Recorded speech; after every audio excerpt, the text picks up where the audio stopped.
Black Star Network is here. Hold no punches! I'm real revolutionary right now. Black power. Support this man, Black Media. He makes sure that our stories are told. Thank you for being the voice of Black America, Roland. Stay black. I love y'all. All momentum we have now, we have to keep this going. The video looks phenomenal. See, this difference between Black Star Network and Black-owned media and something like CNN. You can't be Black-owned media and be scared. It's time to be smart. Bring your eyeballs home. You dig?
Today is Tuesday, November 28th, 2023. Coming up on Roland Martin Unfiltered, streaming live on the Black Star Network. The family of a black Alabama man who was tased to death by Mobile police officers responding to a burglary in progress viewed the body cam video today. The attorney for the family of Jawan Dallas is here to describe what they saw when the officers killed this innocent black man.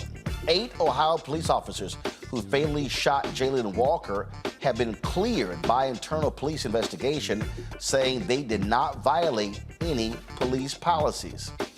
For those who say your vote does not matter, a Louisiana sheriff's race was decided by a single vote. Yes, one vote, and the black candidate was elected. He is the only black sheriff in the entire state.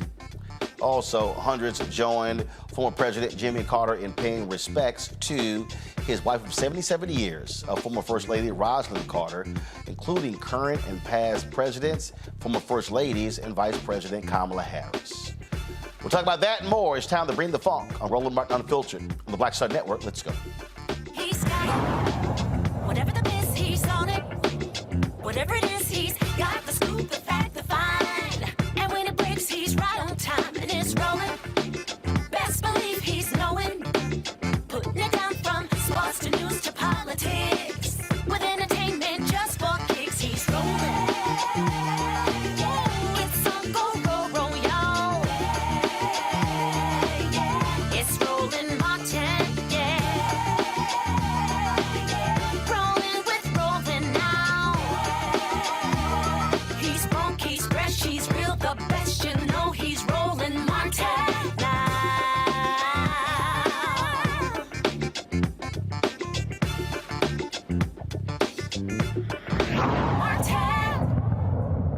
On July 1st, 36-year-old Jawan Dallas was tased to death by police officers in Mobile, Alabama. They mistook him for a burglary suspect. The body cam video has not been released publicly, but Jawan's family and the attorneys viewed the disturbing video today. Harry Daniels is representing the family. He joins us from Atlanta to describe what they saw in the video. Harry, glad to have you back on Roland Martin Unfiltered. First of all, let's just deal with this here.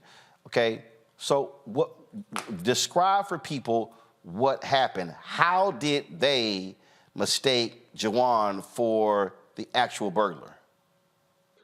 Well, Roland, that's very interesting, and thanks for having me on. It was a phone call, 911 call that was received of a possible burglary, a home invasion. During that phone call, it was discovered that it was not a burglary or home invasion at all. It just was a matter of somebody being on another person's property. At best, the police responded to one location where the location where the burglary took place was down the road. And the location where Jawan Dallas was located was about, I'd say about at least about 1,000 yards away, if not more. 1,000 feet away, if not more. But anyway, the police en route, they saw Jawan Dallas, and they saw another person standing outside down the street away from the phone call of the original complaint where a particular burglary or a home invasion or a trespasser took place. The first person they saw was Jawan Dallas. Another individual that accosted Jawan, and this other individual started questioning them. Jawan them tell them, we don't have anything to do with anything. We don't know anything. We have nothing to do with it. Eventually, they asked for IDs. One individual gave his ID. Jawan was in the process of giving his ID, but he was still being questioned about the potential burglary. So he was distracted at the same time trying to find his ID in the car and tell law enforcement he has nothing to do with anything. He don't know anything. He don't fit the description or anything. At some point, one of the officers tells Jawan, hey, get out the car. Okay? Jawan comply. He gets out the car. Once he gets out the car, he walks around the back of his car. He tries to take off running. At that time, he was tackled by one of the officers.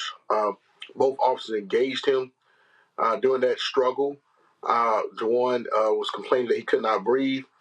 He was punched several times by officers, and he was tased at minimum that we know 6 times. We heard the taser discharged over 13 times. Roland, it sounded like somebody was being electrocuted to death. And in this whole process, Jawan, he eventually put him in handcuffs. He's laying on his back. He's telling the officers, I can't breathe. I can't breathe. I have asthma.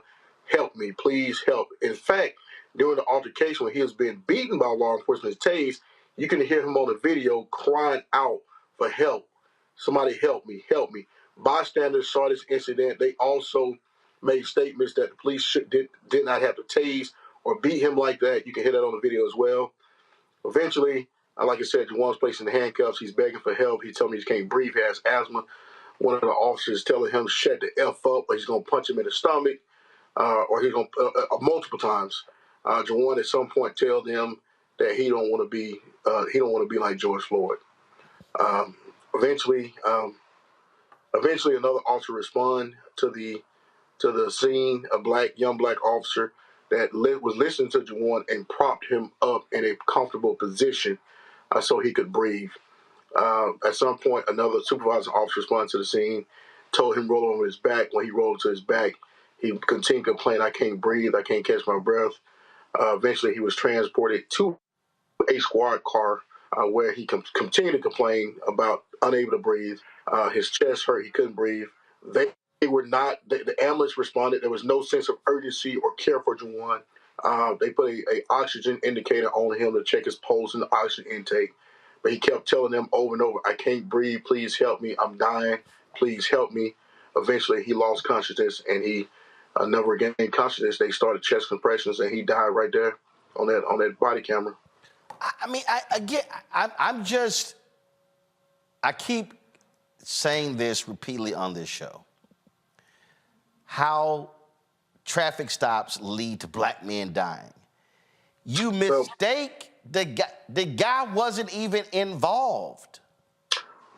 Roland, they didn't mistake him. And what happened? What happened? And so here's sort of how this mentality is. Oh, he takes off running, but okay, you got his car. You know how to track him down. Yeah.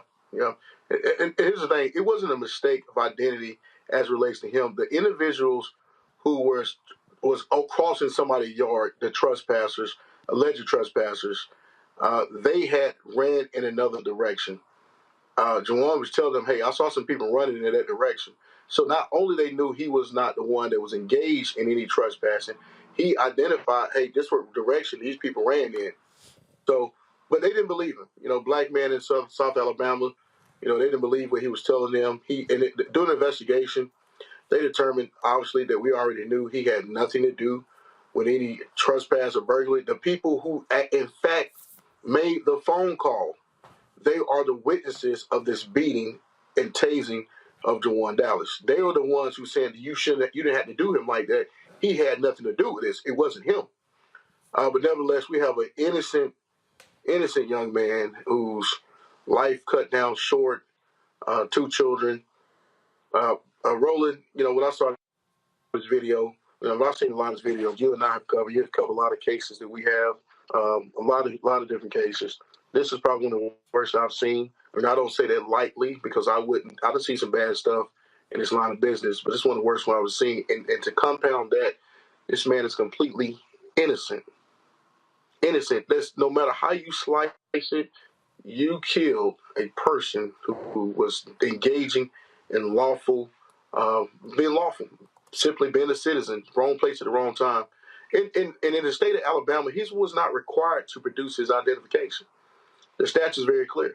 Even if he was suspected of a committed crime, and he was not suspected of committed crime, the only thing he had to present was his name, address, and the purpose for why he was there. That's it.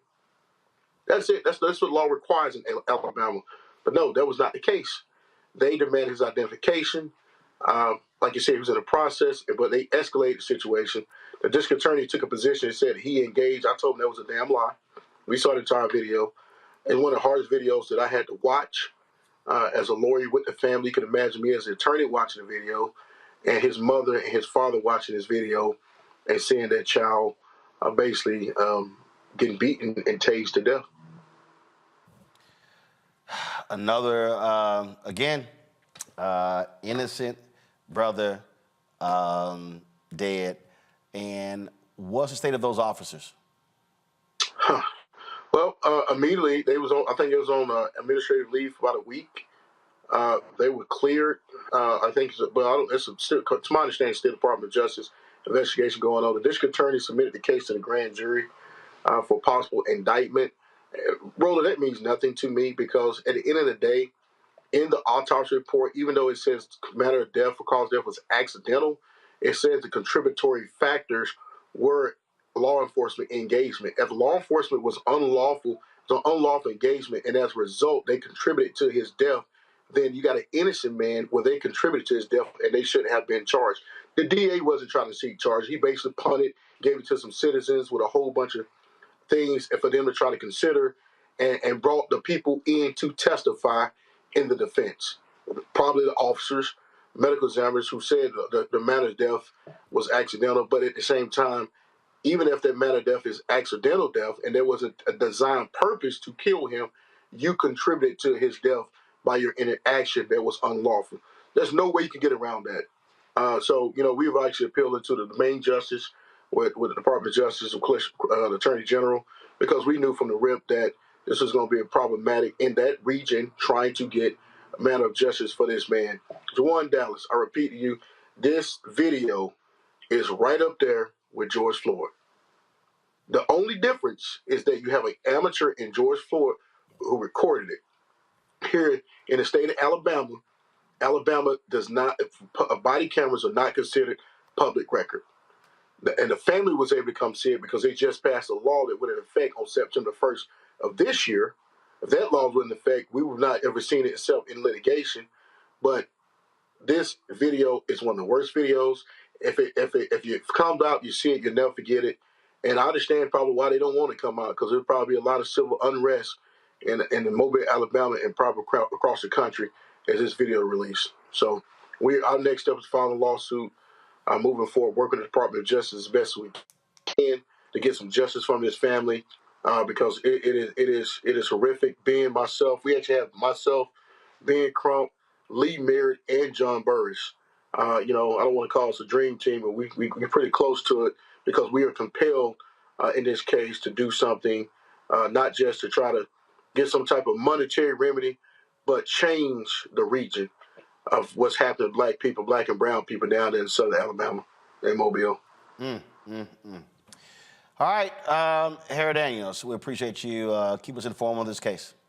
Thanks, Roland. Have a good night. Thanks a bunch, folks. Got to go to break. We'll be right back. on Roland Martin Unfiltered right here on the Black Star Network. Back in a moment.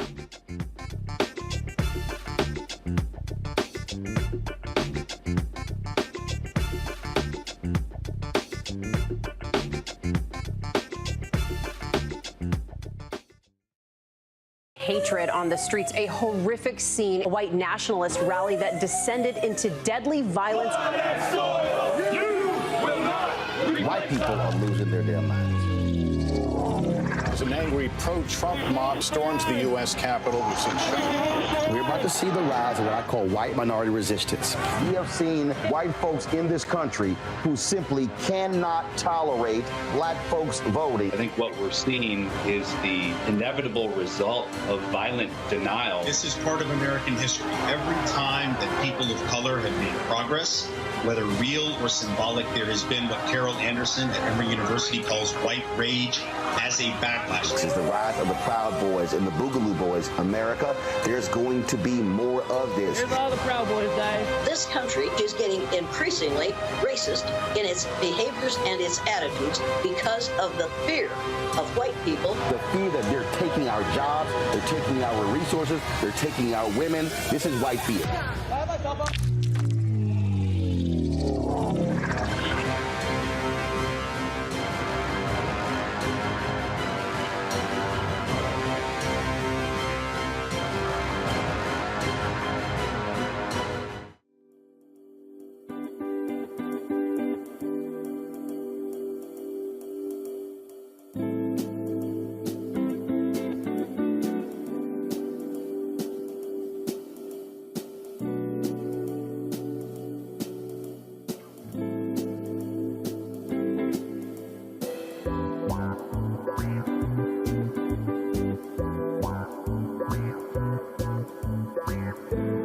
Hey, it's John Murray, the executive producer of the new Sherry Shepherd Talk Show. You're watching Roland Martin Unfiltered.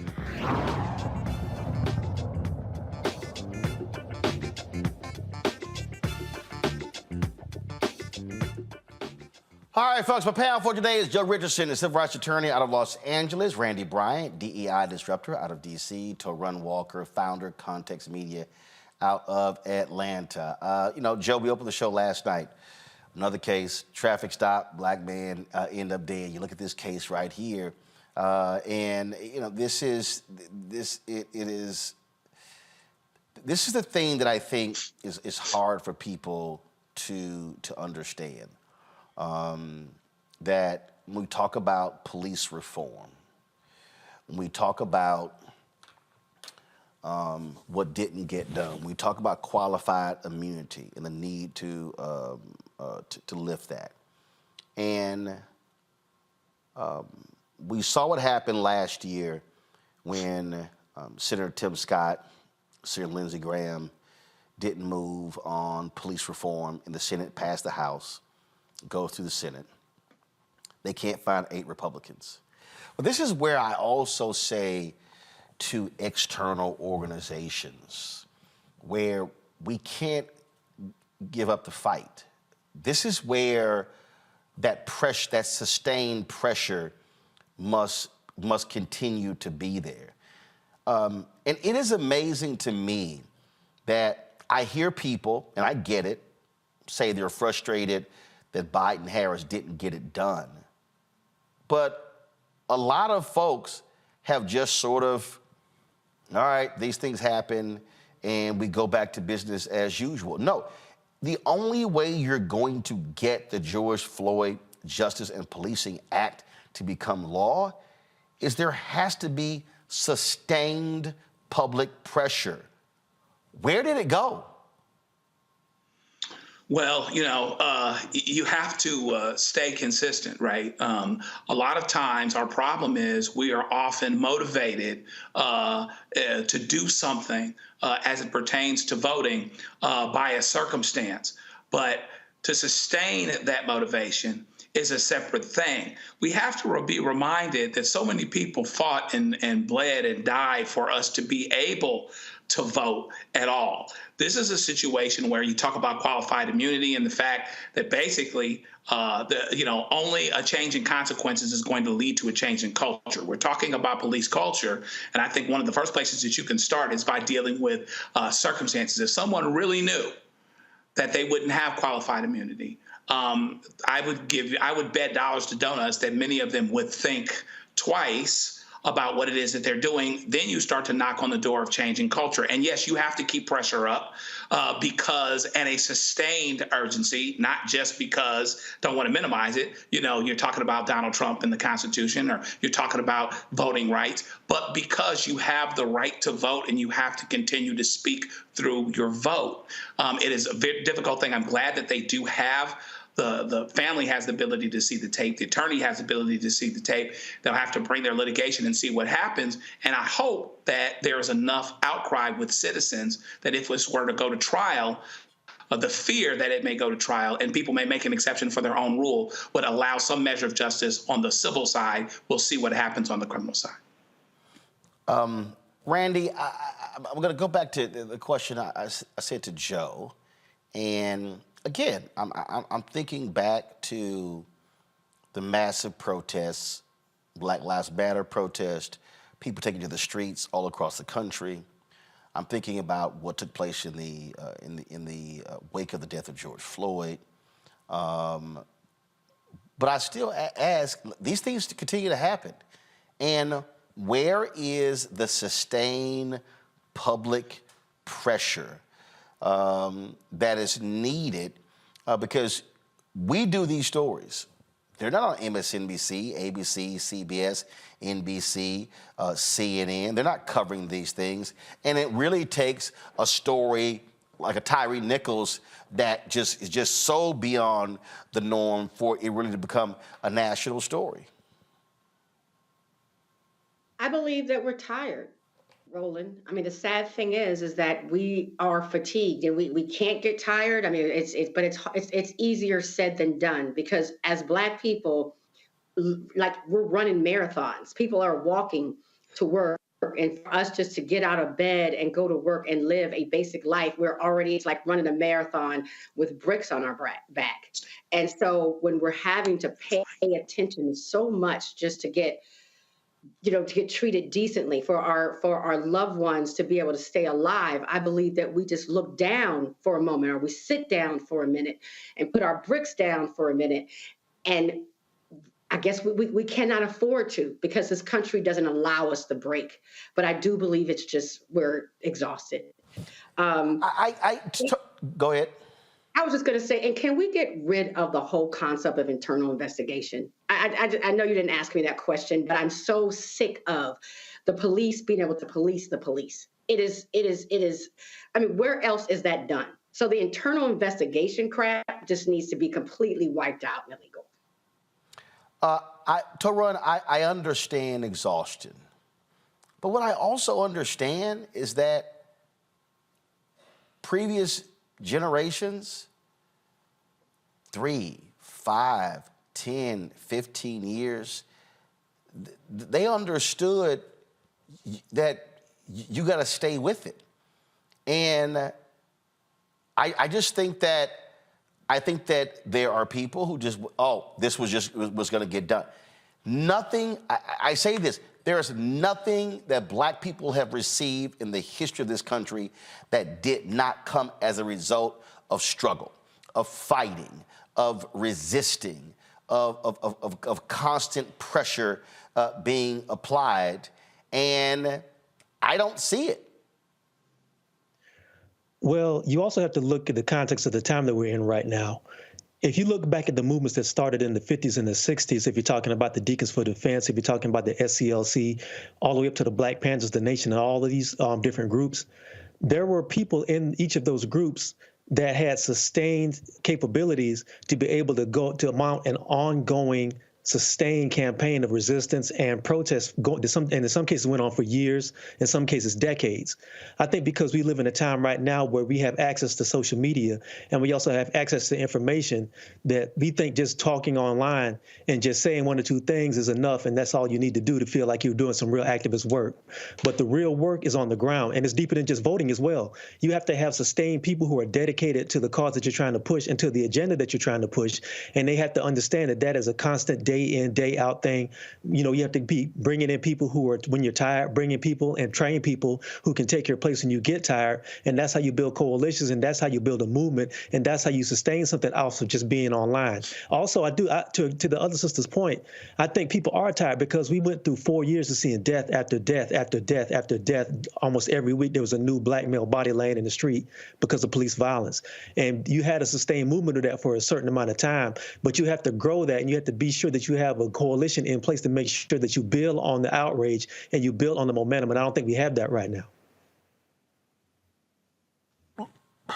Look, and I absolutely get that.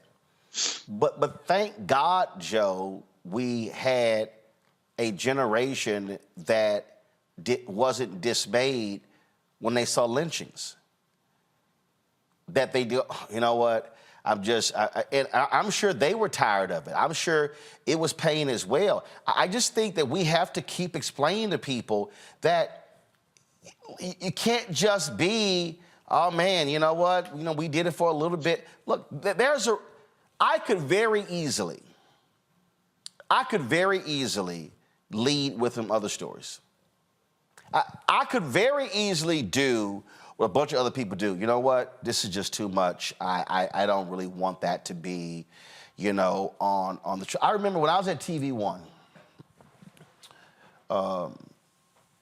president of TV One, he was white, and he came to me, and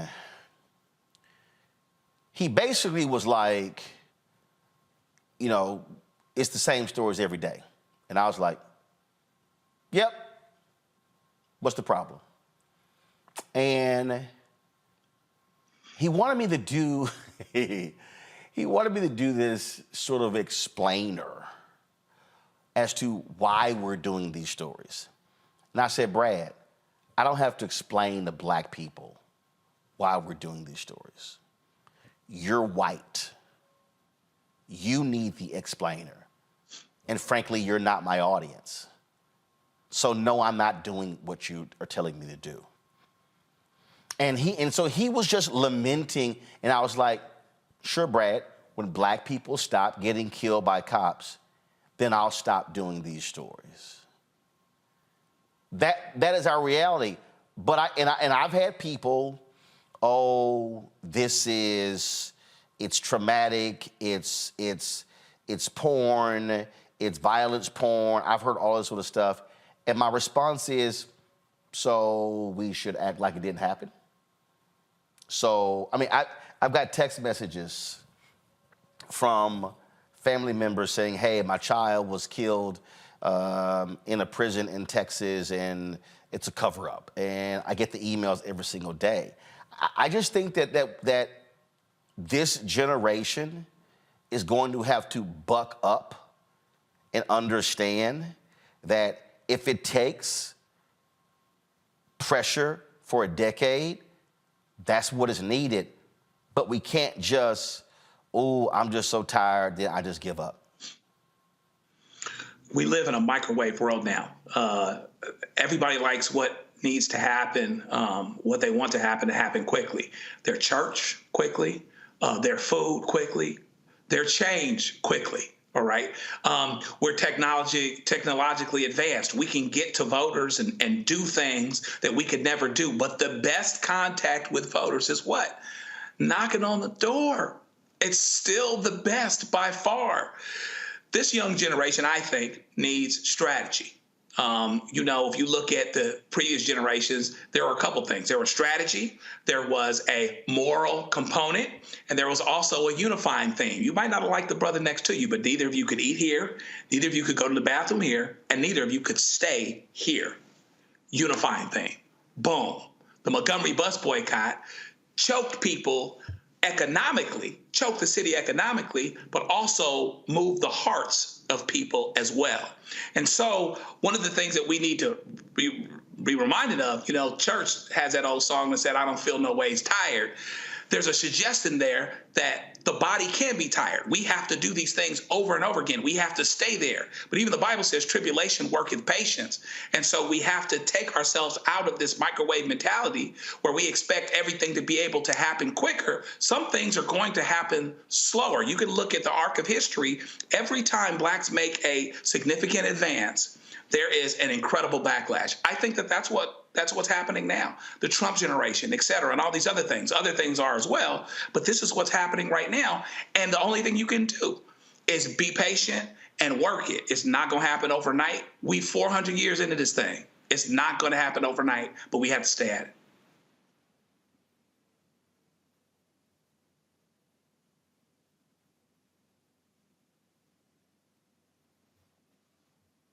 Saw a video the other day. A prominent rapper was complaining, saying a lot of black people are disappointed that Biden didn't get a lot of stuff done. Got it. But I'm going to say this again that I need to trying to explain to people. Where's also the massive public pressure? I mean, I spent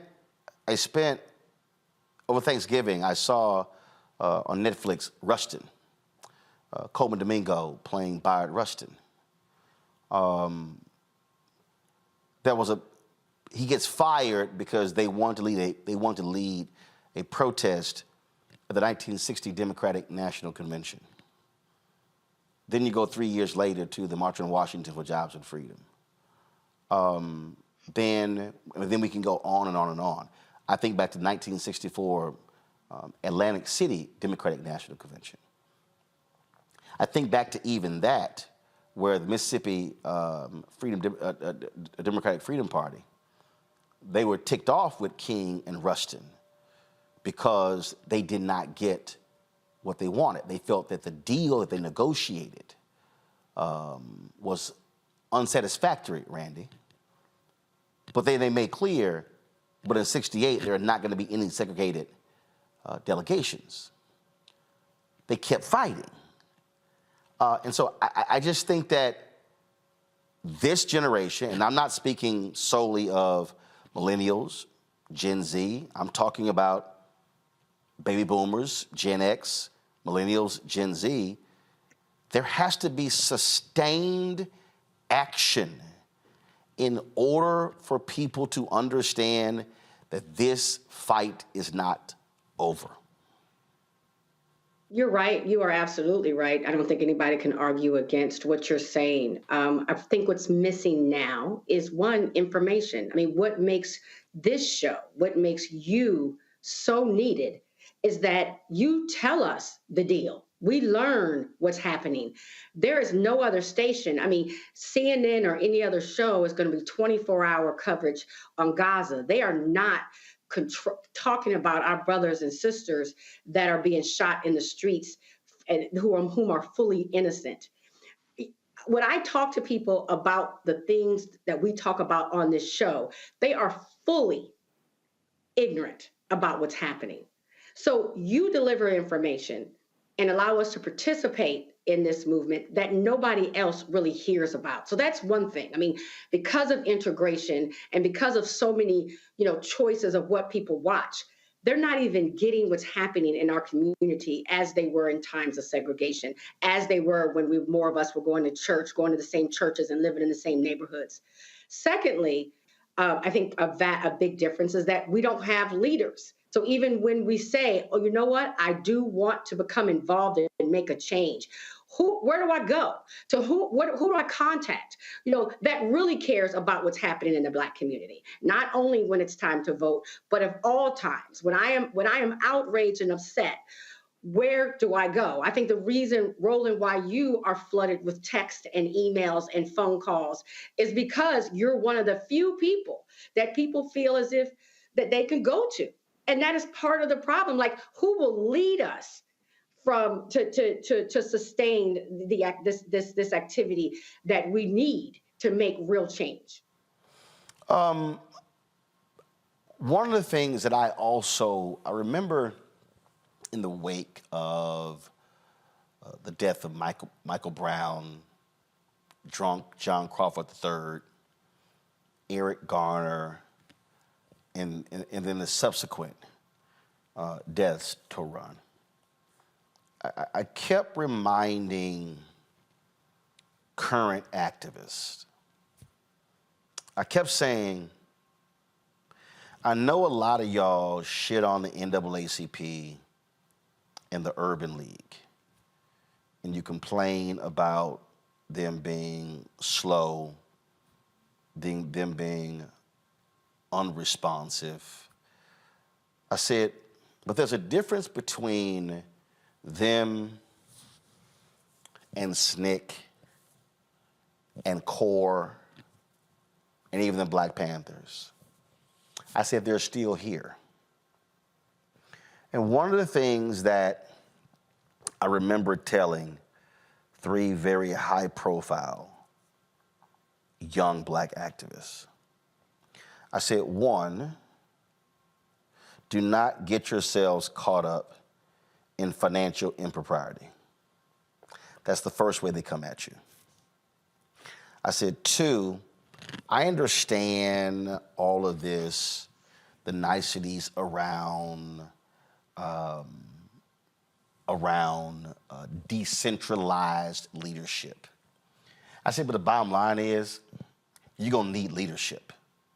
You're gonna need infrastructure.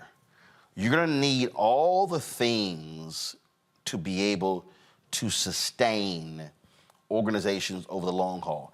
And I really believe, to the point about Randy's point about burnout to a run, is that there were so many people who were driven by the passion of the issue that they did not fully understand that you need the infrastructure in place, meeting payroll, allowing people to pay their bills, the fundraising component, the strategic organization, alliances needed for the long haul. So I think what we witnessed,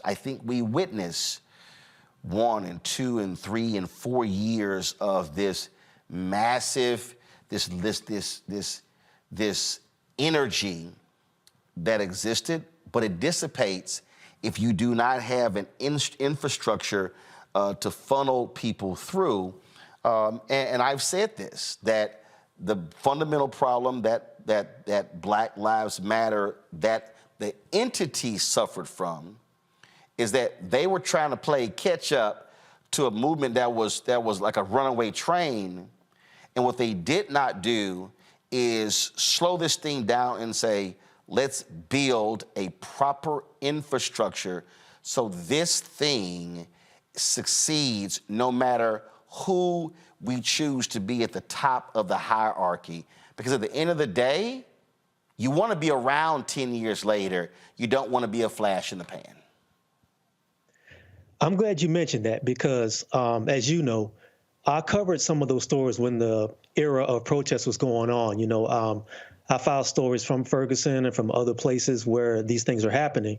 And I saw some of the energy that was on the streets when you had all these young people. And some of these people, it was almost, if you look at the history of it, it was almost like a recurrence of the early civil rights movement. When you had like these very young people, you had, you know, college kids, you had high school kids, you had just random people who were out on the streets because they were sick and tired of being brutalized by white supremacy and the prison and the injustice system in every city they were in. What happened was you had a groundswell of people in every city. And I'm glad you brought it back to the Mike Brown situation. Mike Brown was sort of like the catalyst for it.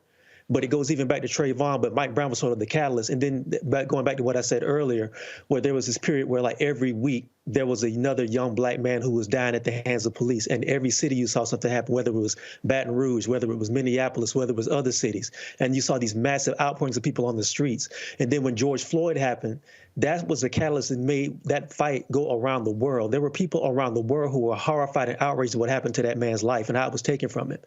That was the time when that momentum could have been used to be channeled into actual infrastructure where we're saying, you could tell the world, this is what we've been fighting about for the last 4 to 5 years. This is the culmination of it, and now you can understand it. So now what we have to do is build a machine so we can take our anger and we can take our rage and we can take our frustration and move it into places where we're doing community work in every city, where we're doing actually legislative work, where we're speaking truth to power. If we have to march on the state capitals, if we have to march on city halls, if we have to march on police stations, that's what happened. And some of that happened, but what happened was a lot of that energy got dissipated, as you said, in those outward movements, and nothing was really built. There was a lot of infighting, there was a lot of frustration, there was a lot of backbiting going on behind the scenes that affected some of the movement that was going on the ground. And, you know, when I think about it, man, it's really heartbreaking because I tell people all the time, 2020 was the year where we had the ear of the world, almost like what you see what's going on with the Palestinians right now around the world, where they have the ear of the world and people are outraged at what's going on there. Black people had the ear of the world at the death of George Floyd, and that was dissipated because of backbiting, infighting, and a lack of infrastructure and a lack of forward thinking, and it's really sad. And to your point, you know, if you don't have an infrastructure that can build on the times when the people aren't outraged, when there's no outrage to capitalize on, you're going to fall by the wayside, and the media is going to get tired. The mainstream media has a very, very, very short attention span. They're on to the next story the minute something else happens. And if you don't capitalize on that and build on that and put it in different places, it's going to go to where we're dealing with right now, where you have a young man who's basically has his life snuffed out in Alabama. And if it wasn't for your show, nobody would hear about it. It's almost like what happened in the 1950s. Black men dying in small southern towns where nobody ever heard about it unless you weren't related to that man or you knew that man or was his friend. And this is where we are. Hold on one second, because I want to come back to that and expand upon that, because I hope people who are listening understand that, again, when you start talking about successes, when you start talking about how do you achieve wins, there's an actual model there. There's an actual playbook that you have to operate from. And I just think that people are complaining about things that they want to see happen without understanding that it has to come through a certain way. So let me just unpack more of that when we come back on Roland Martin Unfiltered on the Black Star Network. Don't forget to support us in what we do. And this is a perfect example. This is a perfect example of what I'm talking about. You cannot, King understood this, Julian Bond understood it, John Lewis understood, they all understood it. You cannot achieve any of this without media. On that wall in my office, that salute to black-owned media. When you see on that wall, Chicago Defender, Pittsburgh Courier, Ebony, Jet Magazine, and on and on and on. That's how we were able to sustain it. So people complaining about, okay, you talk about social media. Guess what? Elon Musk owns Twitter. Y'all can scream black Twitter all y'all want to. You don't own it. You can scream all you want to about some reels on Instagram. Mark Zuckerberg owns that. If you do not own your media voice, then you will be asking somebody else for permission. And so support for this platform is critically important. And I can tell you, and this is not about ego, but when Harry Daniels and Ben Crump, all these lawyers, they know the stuff that we cover. That's why they hit us first. There are families who've said, no, we're going to do Roland Show first before anybody else. Y'all, I'm telling you, we are never going to be able to get what we need if we're asking somebody else, please, pretty please tell our story. So join our Bring the Funk fan club. There are people who have given us $1 up to $20,000. Every dollar is critically important. We are $230,000 behind where we were last year. And so we need to hit that over the next 30 some odd days. Send your check and money order to P.O. Box 57196, Washington, D.C. 20037-0196. Cash App, $RM Unfiltered. PayPal, R Martin Unfiltered. Venmo is RM Unfiltered. Zale, Roland at RolandSMartin.com, Roland at RolandMartinUnfiltered.com. We'll be right back. When you talk about blackness and what happens in black culture, we're about covering these things that matter to us, speaking to our issues and concerns. This is a genuine people-powered movement. There's a lot of stuff that we're not getting. You get it, and you spread the word. We wish to plead our own cause. Too long have others spoken for us. We cannot tell our own story if we can't pay for it. This is about covering us. Invest in black-owned media. Your dollars matter. We don't have to keep asking them to cover our stuff. So please support us in what we do, folks. We want to hit 2,000 people, $50 this month, raise $100,000. We're behind 100,000, so we want to hit that. Y'all money makes this possible. Check some money orders. Go to P.O. Box 57196, Washington, D.C. 20037-0196. The Cash App is $RM Unfiltered. PayPal is R Martin Unfiltered. Venmo is RM Unfiltered. Zelle is Roland at RolandSMartin.com. Grow your business or career with Grow with Google's wide range of online courses, digital training, and tools. Gain in-demand job skills with flexible online training programs designed to put you on the fast track to jobs in high-growth fields. No experience is necessary. Learn at your own pace. Complete the online certificate program on your own terms. Stand out to employers, get on a path to in-demand jobs, and connect with top employers who are currently hiring. Take one professional career certificate program or all 6. Earn a Google Career Certificate to prepare for a job in a high-growth field like data analytics, project management, UX design, cybersecurity, and more. All professional career certificate programs must be completed by December 31st, 2024. Scan the QR code to complete the application. There are 1,000 scholarships available. Grow with Google and J. Hood and Associates. Be job ready and qualify for in-demand jobs. Hey, what's up? It's Sammy Roman. Hey, it's John Murray, the executive producer of the new Sherry Shepherd Talk Show. It's me, Sherry Shepherd, and you know what you're watching, Roland Martin Unfiltered.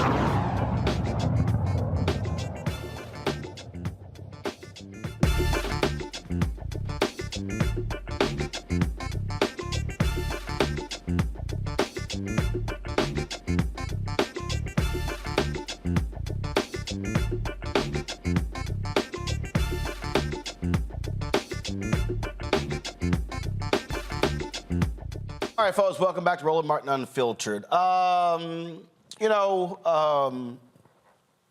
We have, you got elections that are always taking place. In fact, December 9th, there is a runoff in Houston for mayor. State Senator John Whitmire is running against Congresswoman Sheila Jackson Lee. Monday was the first day of early voting for that. And one of the things that Cliff Albright, Latasha Brown, co-founders of Black Voters Matter, they always tell us is that they do this work 365 days a week. It's just not during elections. And I think the same thing has to apply when you talk about public policy. I've said this here, Randy, that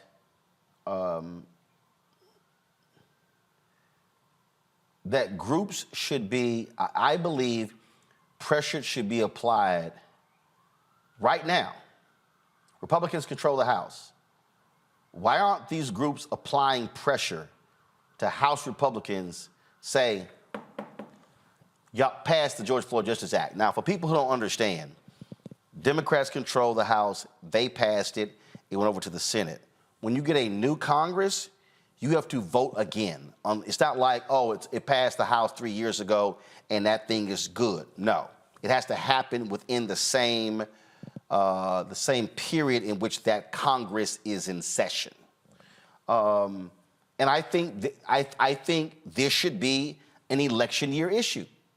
I believe that advocates, I believe the families that have lost people, I believe they should be demanding that Republicans who control the House pass the George Floyd Justice and Policing Act. And if they don't even take it up, or if they do vote on it and they vote it down, then we have all of those people on record as to where they stand. So when it's time to go vote, then we can vote accordingly.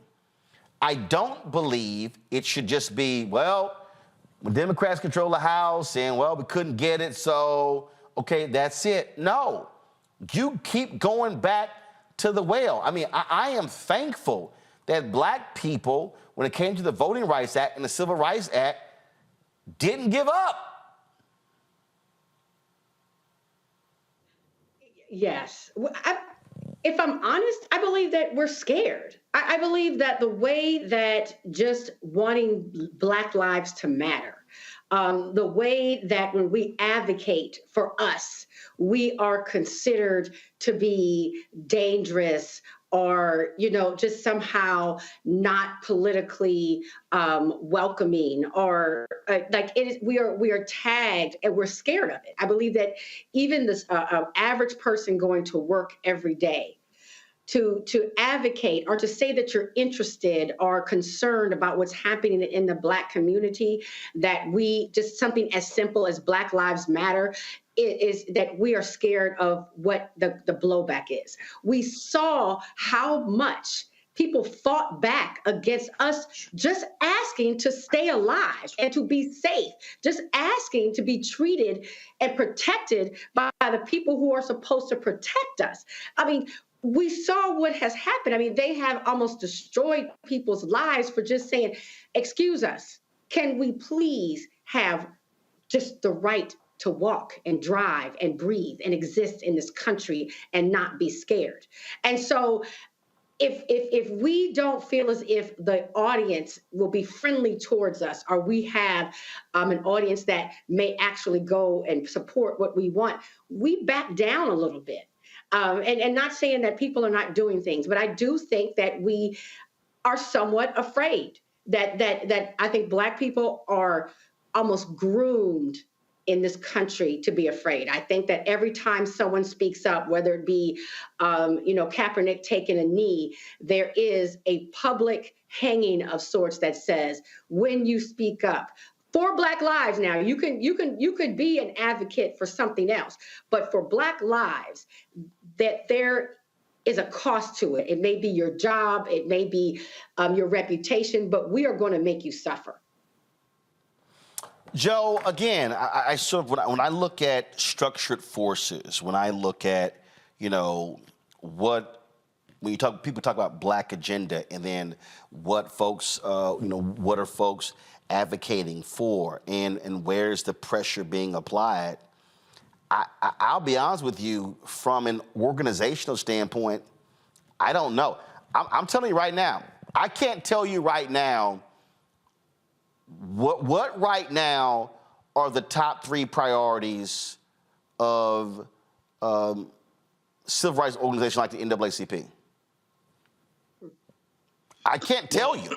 I can't tell you how people are what are people being mobilized and organized around? Like, what are we? I get Republicans control the House. I get Democrats have a slim majority in the Senate. And let's be real clear to the people, the Civics 101. Biden, unless it's an executive order, Biden can't do a damn thing unless it passes the House and the Senate. So if we're talking, I think part of this, again, we talk about infrastructure and how you're using it. I'm curious to know from these national organizations, what exactly how are they marshaling the forces to stand behind what? I can't tell you what it is. Right. And, it could be any of a number of things that where I was getting ready to say it should be voting rights. It should be criminal justice reform. It should be, there's, a host of them that it could be. But yeah, I think that to your point, we need some clarity, not only in terms of creating infrastructure, right, but in terms of understanding where the existing infrastructure actually is and creating the energy and the urgency to keep us moving along. Again, people get nervous. They see, oh my God, Trump is beating Biden, but they'll always say Trump is beating Biden or this person is beating this person among likely voters. Well, who decides who the likely voters actually are? If you are actually bringing out people, educating them from the jump-go, as it were, and bringing them along, now you're going to have more voters.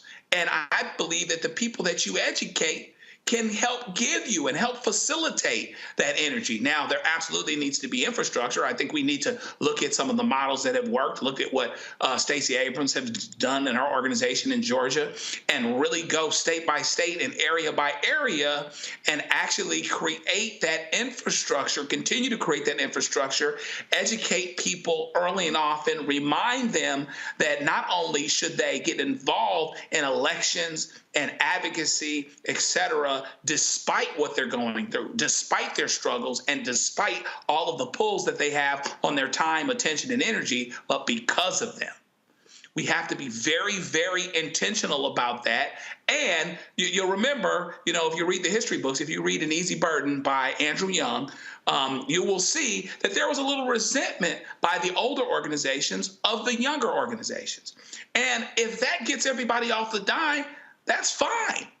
You know what I mean? It's absolutely fine. Why? Because now everybody's on their JOB and we're moving forward, and the people are saying, come together so that we can do and accomplish what it is that we need to have accomplished. But it takes this concerted effort and this energy, as well as people like you and us and all of us, to hold everyone's feet to the fire with that energy and with that urgency. I just think that, again, from an organizational standpoint, and again, I'm sort of comparing to Run. I'm comparing how the major civil rights bills became law. That didn't just happen. I mean, that was work, there was planning involved. For me, I'm not seeing it. I'm seeing people complain. I'm seeing people say what we don't have. I guess, but what I'm looking for is, I'm looking for the coaches who are devising the game plan and then coming and giving it to the players to say, how are we gonna win on Sunday? And I'm sitting here right now going to the coaches, where y'all at? Because the game was getting played, but where y'all at? You know what? You just hit the nail on the head on something that I've been thinking about for a long time. I can tell you where the coaches are. They're in their offices. They are at panels. They're at conferences.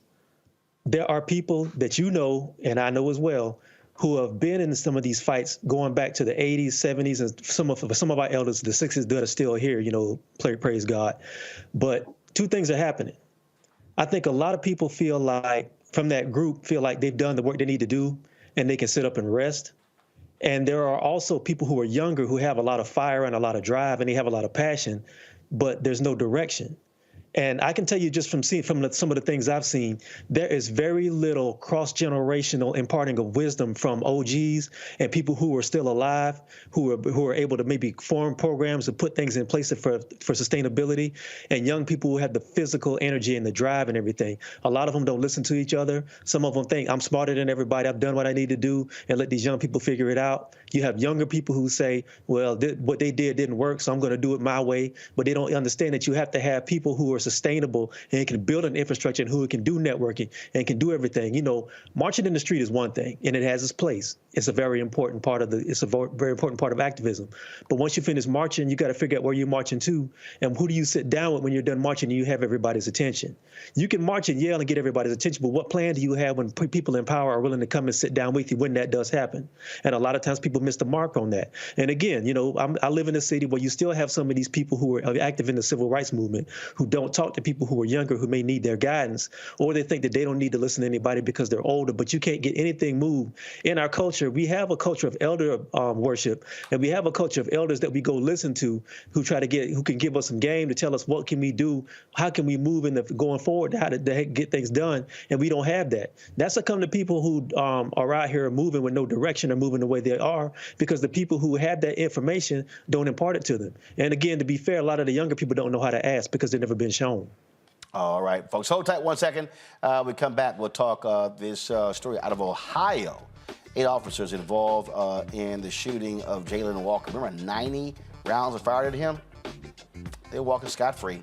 We'll discuss that and more right here on Roland Martin Unfiltered on the Black Star Network.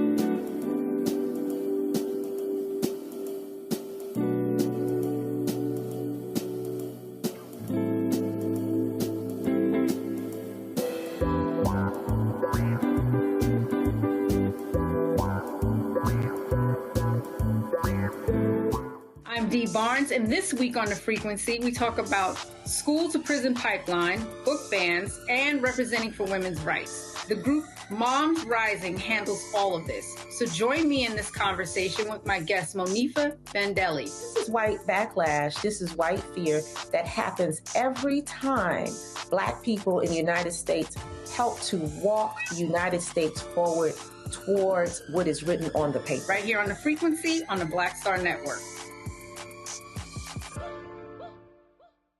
On the next Get Wealthy with me, Deborah Owens, have you ever had $1 million idea and wondered how to bring it to life? Well, it's all about turning problems into opportunities. On our next Get Wealthy, you'll learn of a woman who identified the overload bag syndrome, and now she's taking that money to the bank through global sales in major department stores. And I was just struggling with 2 or 3 bags on the train.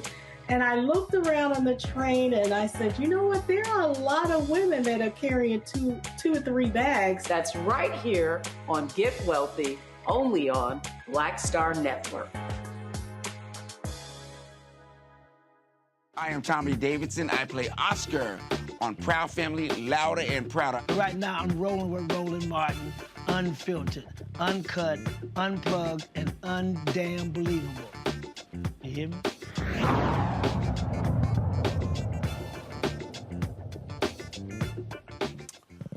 The 8 Ohio police officers who shot more than 90 rounds at Jayland Walker have been cleared of any wrongdoing. Akron Police Department's internal investigation concluded that the police officers who shot and killed Jayland didn't violate police policies. Chief Steve Milet said in an executive summary that the facts and circumstances of the tragic shooting show that the officers had an objectively reasonable belief that Mr. Walker was armed and by his conduct presented an imminent risk of serious bodily injury or death to them and or their fellow officers.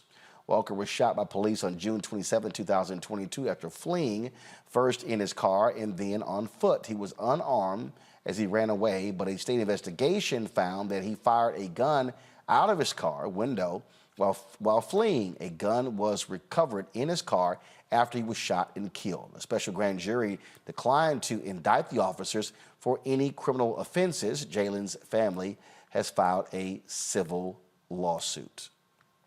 Folks, let's talk about Louisiana, where a sheriff's race in Louisiana is all the proof you need to know that your vote, one vote, does indeed count.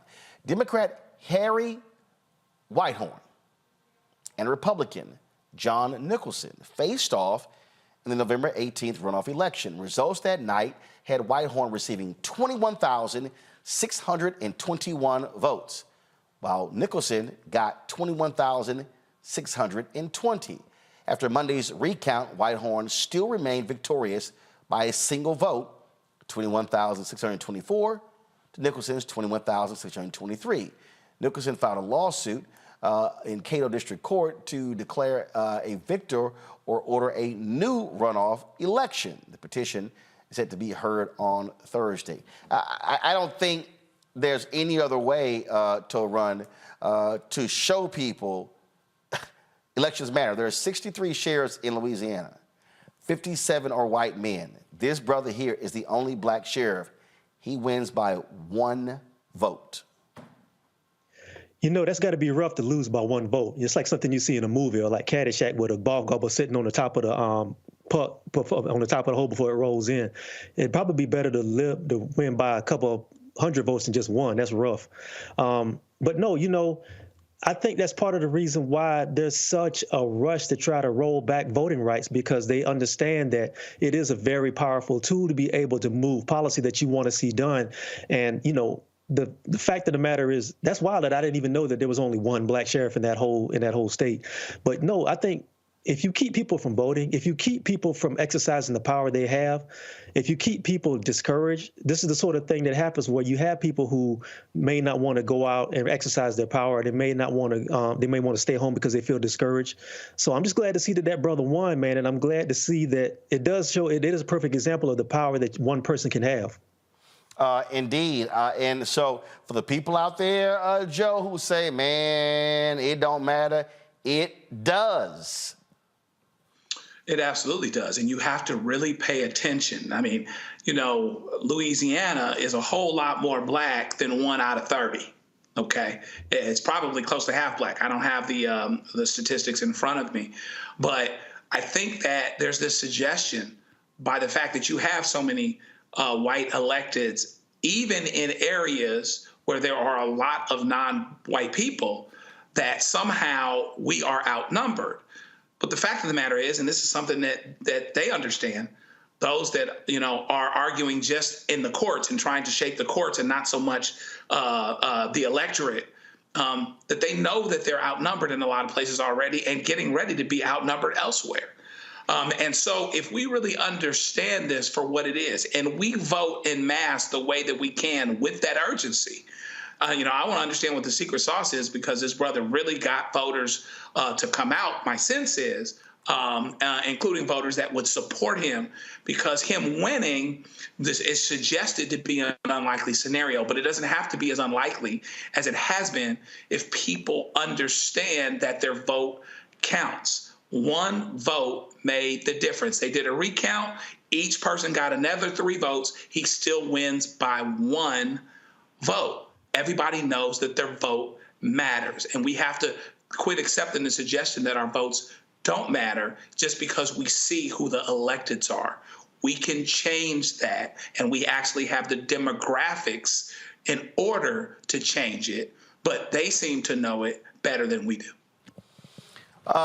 You know, we talk about this constantly, Randy, and I think it back to, again, North Carolina, Sherry Beasley losing the state Supreme Court justice race by 400 some odd votes. Trayvon Martin's mother, Sabrina Fulton, when she ran for commissioner in Miami-Dade, she lost in the primary, I think it was about 350 some odd votes. And so every vote matters. So when people don't show up, this is how individuals are winning. And then we complain about policies, but when you vote, you're putting the people who you want in office. Right. We cannot be discouraged to be ambivalent, right? We must not, I know sometimes, like I said earlier, it feels as if it's so arduous just to be Black in this country, but we cannot allow ourselves to become ambivalent and not participate in the process.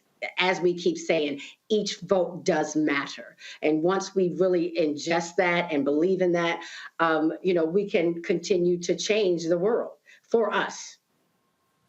Oh, well, and again, so, hey, folks, if you need any other reasoning, brother won by 1 vote, a single vote.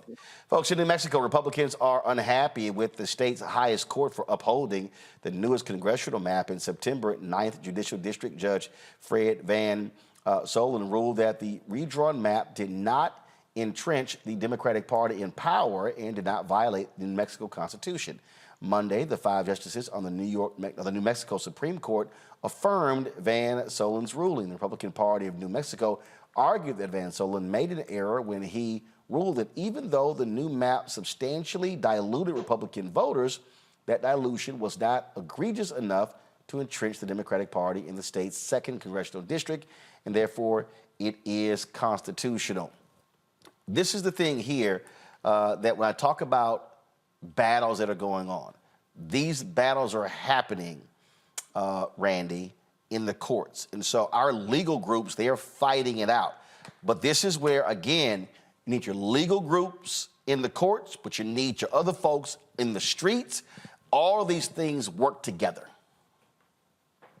Yeah, absolutely. And we have to pay close attention because they are trying every way possible. As we see, we're talking about the Supreme Court to ensure that this redlining continues and to ensure that our people don't get a fair chance at winning anything. You know, because by numbers, we would win so much if things were done fairly. They have decided to cheat. And that's just, there's no other way we can say it. And so we must ensure that, one, our courts are and that goes by voting too, that our courts are in a position to be fair and when these decisions need to be made, and that we on the streets are ensuring that people are paying attention and that then we are showing up to vote when it's time. Again, I call this civil warfare to run, and we're seeing it in New Mexico, we're seeing it in Georgia, in Alabama. We're seeing it all around the country because Republicans are banking on. They're banking if they can redraw these lines that guarantee them victory. I saw a story that said in Mississippi and Louisiana, where you had so-called competitive races, there was a 10-point gap between the Republicans winning and the Democrats losing. Basically, they have guaranteed themselves victories. You know, I say this a lot. Republicans, for all their faults and all the things that people may not like about the Republican Party and their operatives are very, very good at ground game and long game. What we're seeing happening now, the rules and the things that we're dealing with were put in place in the 1980s. Ever since like the sister said earlier, anything that benefits the poor and the working class and black people in general, the Republicans will put infrastructure in place to start trying to claw back everything that we gained legislatively. And if they can't do it through nefarious means, they'll do it through gerrymandering. They'll do it through assassinating the character of potential candidates, potential threats.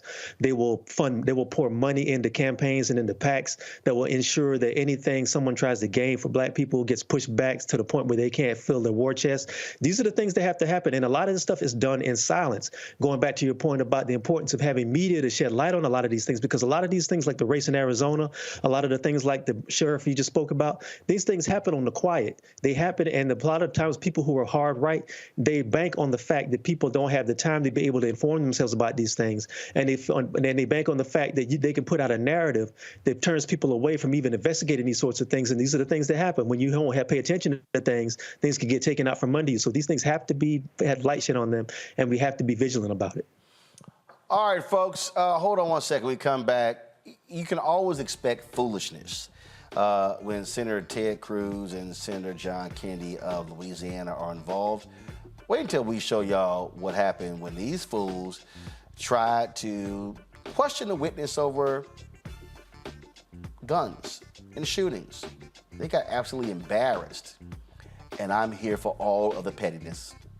You're watching Roland Martin Unfiltered on the Black Star Network. Next on the Black Table, with me, Greg Carr, working under the constant threat of violence. Nearly 50 bomb threats over dozens of HBCU campuses. In 2022, we'll talk to our HBCU Master Teacher Roundtable about the stress, the strain, the frustrating lack of answers, and real community-grounded solutions to the threat of violence we face at HBCUs today. Join us for the Black Table, only on the Black Star Network. Hi, I'm Dr. Jackie Hood Martin, and I have a question for you. Ever feel as if your life is teetering and the weight and pressure of the world is consistently on your shoulders? Well, let me tell you, living a balanced life isn't easy. Join me each Tuesday on Black Star Network for A Balanced Life with Dr. Jackie. We'll laugh together, cry together, pull ourselves together, and cheer each other on. So join me for new shows each Tuesday on Black Star Network, A Balanced Life with Dr. Jackie.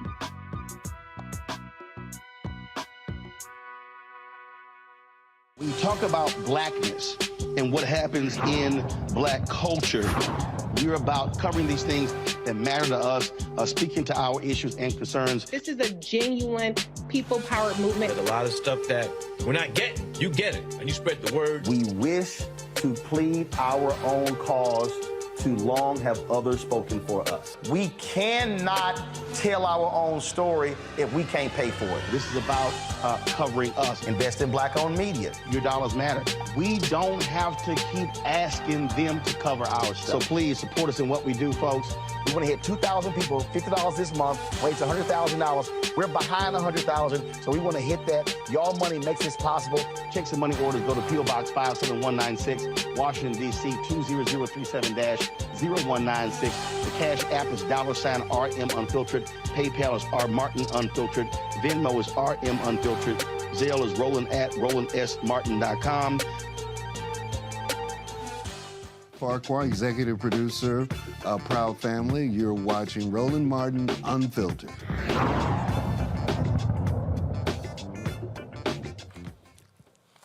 Well, folks, during today's Judiciary Committee hearing to examine the gun violence epidemic, Texas Senator Ted Cruz decided to attack Democrats instead of staying on the topic of gun violence. Ooh, let's just say it got real interesting. We are at yet another hearing called by Democrats on gun control. Understand that today's Democrats in the Senate, these are not your father's Democrats. There are no moderate Democrats left in Congress. Today's Democrats, when it comes to guns, their objective is to disarm law-abiding citizens. They simultaneously embrace policies that release violent criminals from jail. They're not interested in locking up murderers. They're not interested in locking up gangbangers. They're not interested in locking up violent criminals. Instead, they systematically support policies that release violent criminals. By the way, if you are hesitant to believe me when I say this, perhaps you'll believe the mayor of Dallas. The mayor of Dallas, Eric Johnson, who's a friend, he's a lifelong Democrat. He's African-American mayor, elected in Dallas, been a Democrat his whole life until just recently. He left the Democrat Party and became a Republican. Now, let me read you why Mayor Johnson became a Republican. Quote, "Unfortunately, many of our cities are in disarray. Mayors and other local elected officials have failed to make public safety a priority or to exercise fiscal restraint. Most of these local leaders are proud Democrats who view cities as laboratories for liberalism rather than as havens for opportunity and free enterprise.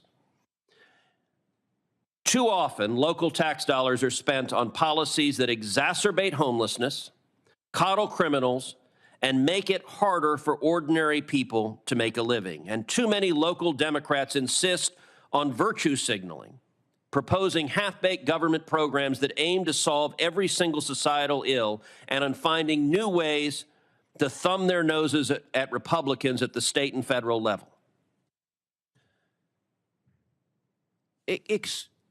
I have to say to an ordinary person, the political ideology of today's Democrats makes no sense. Why your priority is disarming a law-abiding citizen, but not going after the violent criminal. And to be clear, it is the radical left that advocates abolishing the police and defunding the police. And when I say there are no moderate Democrats left, the Biden administration has nominated not one, not two, but three of the leading advocates of abolishing the police to senior positions at the U.S. Department of Justice. Every single Democrat on this committee voted to confirm every single one of them, but not just on this committee. Every single Democrat in the United States Senate voted to confirm all three of the Biden nominees, including Rachel Rollins, nominated to be the U.S. Attorney in Massachusetts, one of the leading advocates of abolishing the police, as a local prosecutor. She put out a list of violent crimes that she wouldn't prosecute. You know what? We're not having a hearing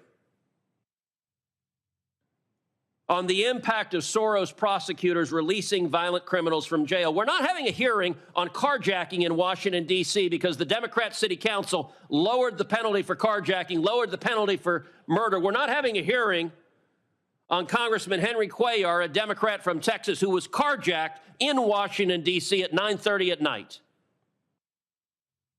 We're also not having a hearing on the Antifa and Black Lives Matter riots across the country, because to Democrats, when stores are being looted, when police cars are being firebombed, when police officers are being murdered, that's not a crisis if they agree with the ideology of the criminals. Instead, their objective is they want to take away the firearm from the single mom who's taking the subway home at night, who that is the only prevention she has against the violent criminals that the Democrats are unleashing. And by the way, to give you an underscoring of it, look, we have a mental health crisis in this country. I've repeatedly introduced legislation to improve school safety, to invest to double the number of police officers in schools. Democrats objected. To invest $15 billion in mental health counselors in schools. Democrats objected. Their priority is not stopping the criminals. Their priority is disarming law-abiding citizens. And by the way, they call it a public health crisis because they want to put supposed experts in charge of disarming you. The Second Amendment in the Bill of Rights is not a public health crisis. What is a public health crisis is the crime rates that are skyrocketing because Democrats keep letting murderers and violent criminals out of jail. But Dr. Rainey, let me ask you a question in terms of public health. Right now today, what's the leading cause of death for Americans age 18 to 45? I believe that it's opioids. It is drug overdoses. Last year, more than 100,000 Americans died of drug overdoses. 70% of that came from Chinese fentanyl that is flooding across our southern border because this administration has opened up our southern border to 8.6 million illegal immigrants, has enriched the drug traffickers. Do you think, Dr. Rainey, that fentanyl flooding across our open border on the south that has killed collectively 100,000 overdoses last year, do you think that's a public health crisis? Absolutely. Synthetic fentanyl is a major crisis, and Senator Reid from my home state of Rhode Island has been a leader in trying to stop the supply of synthetic fentanyl. Except he hasn't, because Senator Reid, along with every other Democrat, supports Joe Biden's open borders, because when we try to secure the borders, they block it over and over and over again. And the criminals who come across, who are taking people's lives, that is because the Democrats refuse to enforce the law. Yeah, wonka. But if you think that's a fool right there, wait till you hear this fool, Senator John Kennedy of Louisiana, who tried to come after that witness, Megan Rainey. Roll it. Let me ask you this. Why do you think that Chicago has become America's largest outdoor shooting range? Do you think it's because of Chicago citizens who have no criminal record, but who have lawfully a gun in their home for protection or perhaps for hunting? Or do you think it's because of a finite group of criminals who have rap sheets as long as King Kong's arm? So Mississippi, Louisiana, and Missouri actually have higher firearm death rates. Obviously, there's certain... What about Chicago? So I don't live in Chicago. It's not my primary area of research. You don't have an opinion on that? I think there's easy access to firearms combined with environmental conditions, lack of great education. There have actually been studies showing that when you green vacant lots and repair abandoned buildings in urban neighborhoods, you see decreases in gunshots, in violence, as well as in stress and depression in the neighborhoods around them. No disrespect, Doc, but that sounds a lot like word salad to me. Yeah, because you're an idiot. That's why, with a fake-ass accent. Y'all know it's a fake-ass accent. He purposely wants to sound like a Southern hick. That's not how he talked when he was a Democrat. Yeah, seriously. What you heard right there was just perfect, Joe. Oh, let's focus on Chicago. She went, higher Mississippi, Louisiana, your state. What about Chicago? How about you focus on the state your punk ass from? That's right. I mean, it's an interesting thing. You have folks in the southern states that talk about freedom and talk about opportunity and hands off and all of these other things. But the fact of the matter is, those states have some of the poorest outcomes. They have some of the poorest educational outcomes. They're some of the poorest states. Those of us in California and other liberal states tend to pay a lot for them, more than they pay for us, as it were. And yes, as it turns out, there is a lot more in terms of free-wielding gun possession, gun violence, and all of these other things that are going on in ways that they want to overlook. You either have Ted Cruz, somebody who's technically intelligent but doesn't have a whole lot of common sense and wants to steer the discussion into having something else, or you've got, John Kennedy and Tommy Tuberville, who, I'm not always sure that they can actually spell their names. They're actually not very smart at all. And so the fact of the matter is, you have to, separate the wheat from the chaff a bit here. This slow drawl or this fast intellect, Harvard educated, but no common sense. Racist tendencies, ignoring dealing with the immigration problem, where a whole lot of people that are coming to this country because it's a shining city on the hill, people that look like Ted Cruz and John Kennedy employ all the time, which is why they keep coming. You have to either create a pathway or figure out what's going on. You cannot put everybody in jail. You can put everybody in jail and win elections, but you're not going to put everybody in jail and solve problems, particularly when a lot of the folks that you put in jail, you put in jail for nonviolent offenses, or you put in jail because they're people of color, more likely to be put in jail, to be in those situations because they don't have the resources. So once again, it's them talking out of each side of their mouths and not doing what it is that they need to do. They sit here and just run their mouth, but they love talking about Chicago, Randy. But he don't want to talk about New Orleans.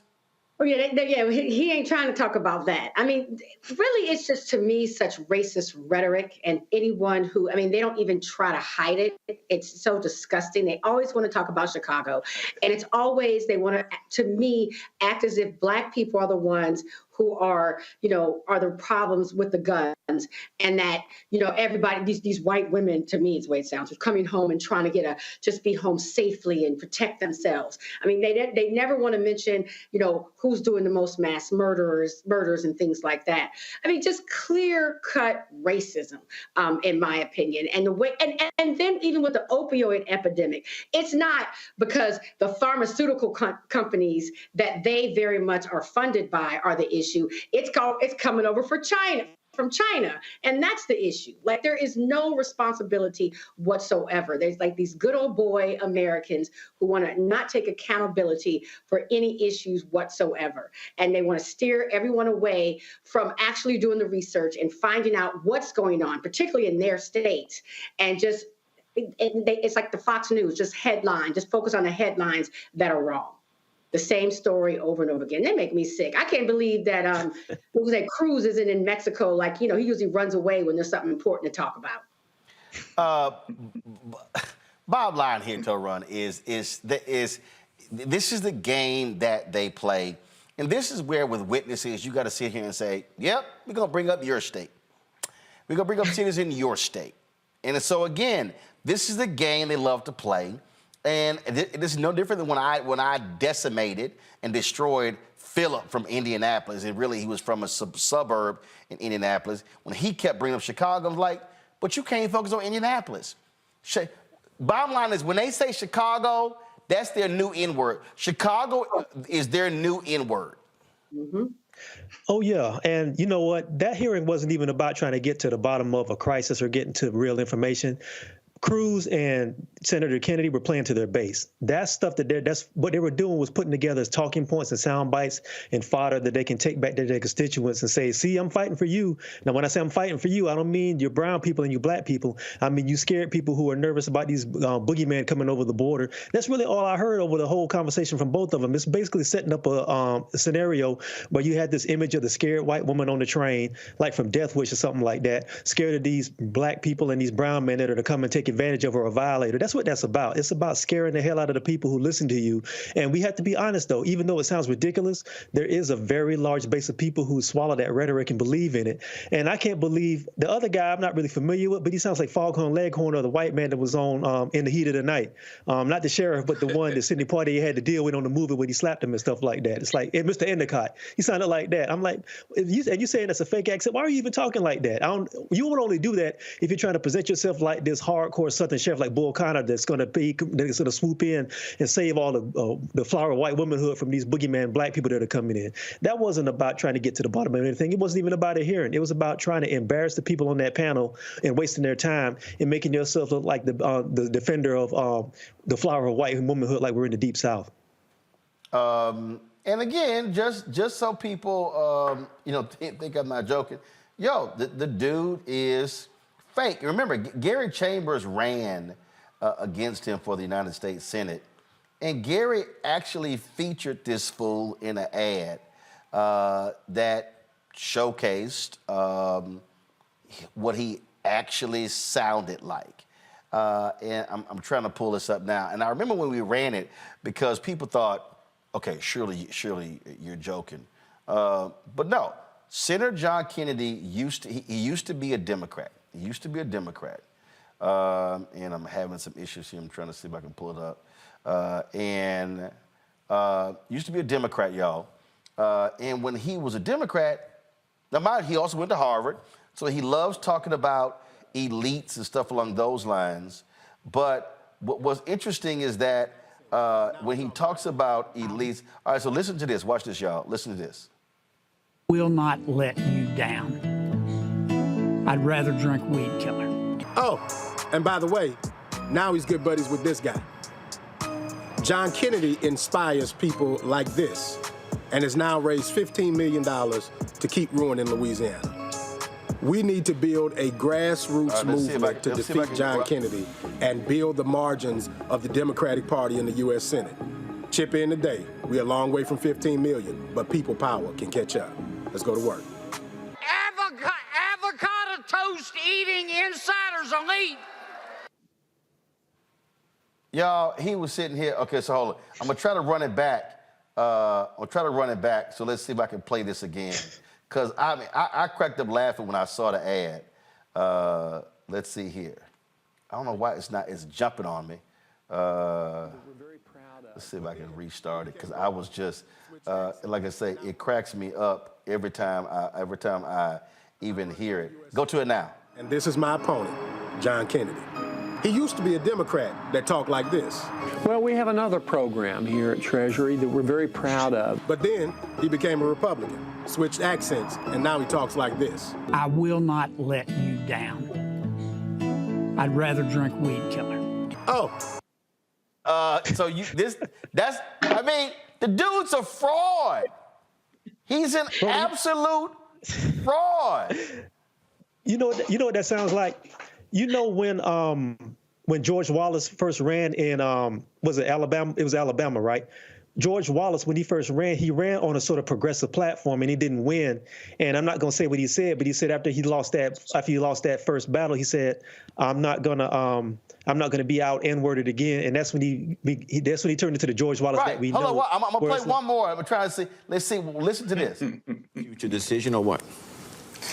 Well, Arthur, we've been friends a long time, and I think you know the answer to that question. I'm a Democrat. I support Senator Kerry. I have endorsed Senator Kerry, as you have, as Chris has.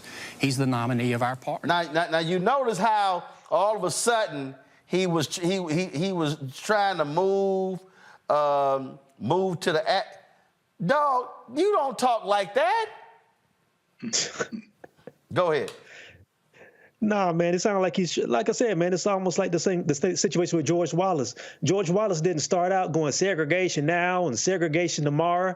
George Wallace was actually a fairly educated man, but he found out what his base wanted, and that's what he did. And I'm assuming that's what this guy's doing. He sounds like a charlatan and an imposter, but I've heard of people changing hair color over time, but I've never heard anybody change their accents. He must have met Sunshine or something. I don't know what's going on with him. Hey, all this is how can he appeal to the country bumpkins by suggesting that it's a fake accent. When you're faking your accent, Randy, you're a fraud. And Senator John Kennedy of Louisiana is an absolute fraud. Yeah, these good old boys that are actually multimillionaires came from a long legacy of money and higher education. How they switch from being these elite men to all of a sudden sounding like, remember Boss Hogg from Dukes of Hazzard back in the day? That's to me who he's trying to cosplay. I mean, it's sad. It's absolutely sad. And people who are intelligent would be offended. Joe, I really get a kick out of this fool with his little fake accent. Yeah, I mean, and it seems like to me that folks would appreciate someone that's real wherever you are. For me, my thing is just don't be fake. If you're somebody I disagree with, just give it to me like it is, and then at least I'll trust you. See, there's people with integrity that I don't agree with. Okay. Right. You can be truthful. You can be true to yourself. You can be a person whose word can be counted on, even if I don't agree with you. But once you become fake, now I can't even take you at your word. You're going to change with the weather, but then again, you look around, fake seems to be in right now. Hello.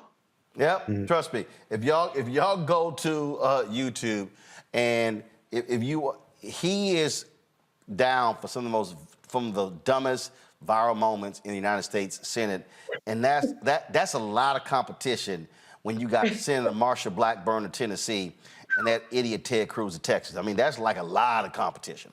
All right, y'all, hold tight 1 second. We'll be back on Roland Martin Unfiltered on the Black Star Network. Don't forget, join the Bring the Fuck fan club. Senior checking money order, P.O. Box 57196, Washington, D.C., 20037-0196. Cash App, $RM Unfiltered. PayPal, R Martin Unfiltered.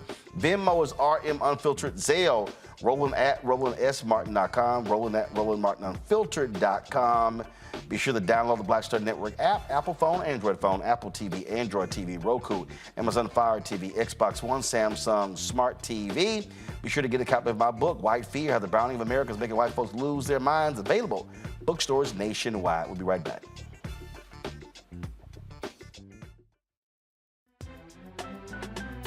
I'm Faraji Muhammad, live from LA.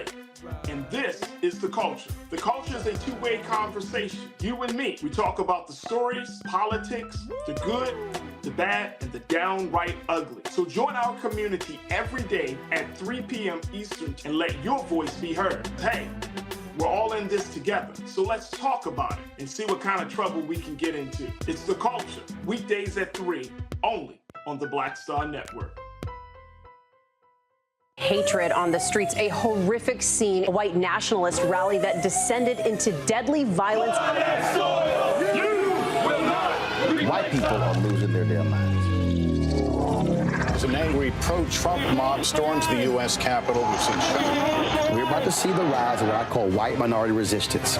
We have seen white folks in this country who simply cannot tolerate black folks voting. I think what we're seeing is the inevitable result of violent denial. This is part of American history. Every time that people of color have made progress, whether real or symbolic, there has been what Carol Anderson at Emory University calls white rage as a backlash. This is the rise of the Proud Boys and the Boogaloo Boys. America, there's going to be more of this. Here's all the Proud Boys, guys. This country is getting increasingly racist in its behaviors and its attitudes because of the fear of white people. The fear that they're taking our jobs, they're taking our resources, they're taking our women. This is white fear.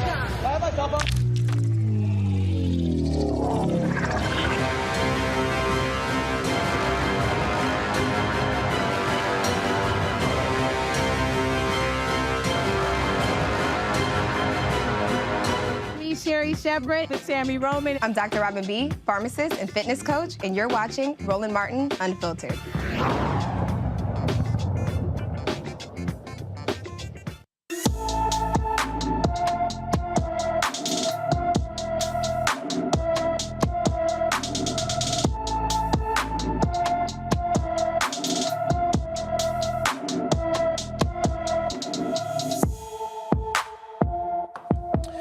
Bobby LaRon Pipkin was last seen leaving a family member's birthday party in Wilmington, Delaware on November 25th. The 42-year-old is 6 feet 4 inches tall, weighs 190 pounds, with black hair and brown eyes. He was wearing black jeans, a black shirt with a Simpson character, a black hat, black glasses, and a chain that says Genius, G-E-N-Y-U-S. Bobby has a scar above his left eye and a dent by his left eye that looks like a teardrop. He has several tattoos, a microphone on his arm, the name Change, and Elijah on his arms, Janet, the K of Heart, and Fearless King on his hands. Bobby was driving a black 2021 Mitsubishi Outlander Sport, license plate number LJY4214, which is also missing. Anyone with information about Bobby LaRon Pipkin is urged to call the Wilmington Police Department at 302-654-5151, 302-654-5151. All right, the former Minneapolis police officer Derek Chauvin, who was convicted in the 2020 murder of George Floyd, was stabbed in a federal prison in Arizona. The Office of the Minnesota Attorney General confirms Chauvin is listed in stable condition. He was attacked on Friday at the Federal Correctional Institute in Tucson, Arizona, a medium security prison that, according to reports, has been plagued by security lapses and staffing shortages. Chauvin is serving 22.5 years in prison for second-degree murder, third-degree murder, and second-degree manslaughter for the May 25, 2020 killing of Floyd. So, Randy, what you having for dinner? That's what I wanted to say. Like, I was trying to send a thought and a prayer, and I realized I was all out. So, yeah.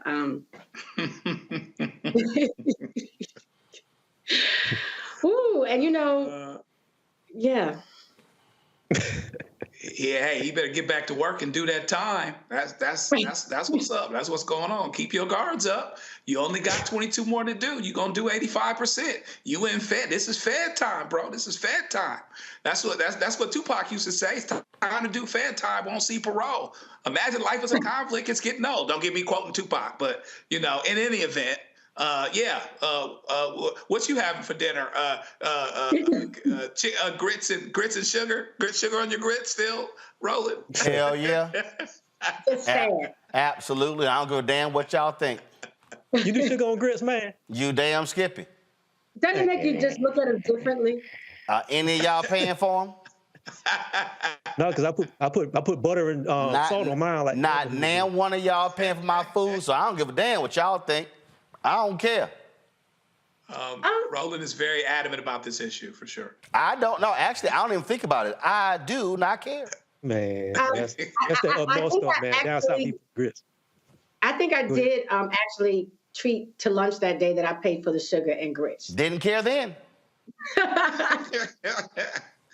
Now, I put some sugar on my minute rice, butter, sugar, and milk. I'll do that. Right. Both y'all just admit y'all country as hell. Oh, yeah, as a Nick-O sandwich. Mm-hmm.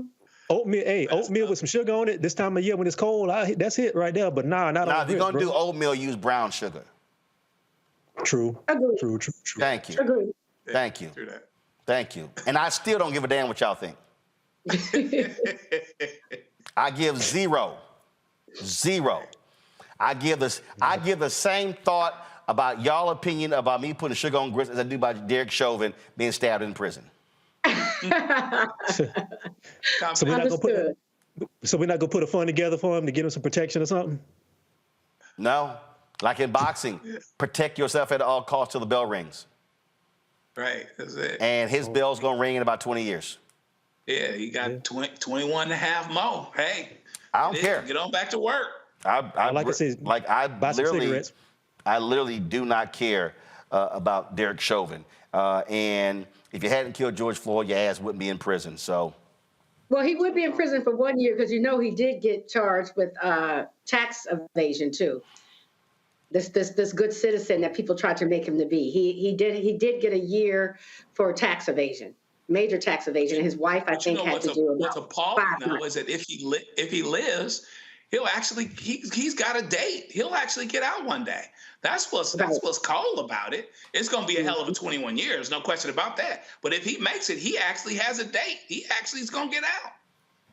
I don't know what to say, man. All I can say is just invest in cigarettes. That's the only thing I can tell you, and just keep your guard up. Best of luck. Sure, yeah. Y'all still talking about him? No, I'm through. Got you. All right. I don't really care. And you're damn right. Sugar on my grits.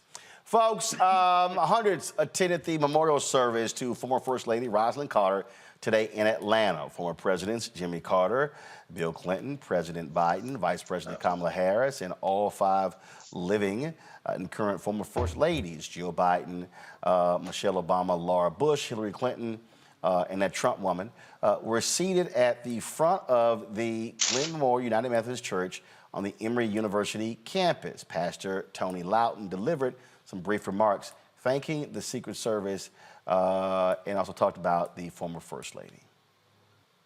Maya Angelou wrote, "When great trees falls. When great trees falls, rocks on a distant hill shudder, and lions hunker down in tall grasses, and elephants lumber after safety. When great trees falls in the forest, small things recoil into silence, their senses eroded beyond fear. When great souls die, the air around us become light, rare, and sterile. We breathe briefly. Our eyes are filled with hurtful clarity, and our memory suddenly sharpens, examines the words unsaid and promises of walks never taken. But did you know that in Isaiah chapter 40, verse 28 says, "Do you not know and have you not heard? The Lord is the everlasting God, the creator of the earth. He will not grow tired or weary, and his understanding no one can fathom. He gives us strength to the weary and increases the power of the weak. And even youths grow tired and weary, and young men stumble and fall. But here's where I shout and get happy. Chip, it says, but those who hope in the Lord will renew their strength. They will soar on wings like eagles. They will run and not go weary. They will walk and not faint." You've heard everything about this great soul. You heard that she was from Plains, Georgia. You heard the fact that she loved and she had compassion, even for a butterfly. You heard the fact how she loved her grandchildren, and oh, how she loved JC, Jimmy Carter. But I also have to tell you that she loved JC, Jesus Christ. And I believe the reason why she did so much of the things she did, because she read in Spanish and English that faith without works is dead being alone. So when she read the word of God, it went to her head, and then it got in her heart. And somewhere in the kingdom of God, Ambassador Young, she decided to put her hands to the things of God. From her head to her heart to her hands. But Mr. President, she made it a habit. From her head to her heart to her hands, and she made it a habit. If you love our First Lady, who is global, make it a habit. Take your passion and make it a habit. Link your passion up with compassion. And then there will be peace. And then there will be love. And then we'll have a house united, not divided. She would say thank you to all the first ladies that came and stopped all the traffic in Georgia and Atlanta. Mr. President, she say, thank you from the time you came down to visit President Jimmy Carter and sat in the living room, you and your beautiful bride. She would say thanks to all of you. Governor, she said, she would say thank you. But I want to tell you something. To all the staff, she would say thank you. But there's somebody in here that's very important, and only them are going to get what I'm about to say. There's some folks that make all this possible. Their sole mission is to make sure you get home safe. For 46 years, men and women of the Secret Service has made sure that she got home safe. For 46 years, they left their families and traveled with Rosalynn to make sure, Garth, that she got home safe. For 46 years, they gave themselves. Jason, they had ice cream, peanut butter ice cream. They did all the things that she did.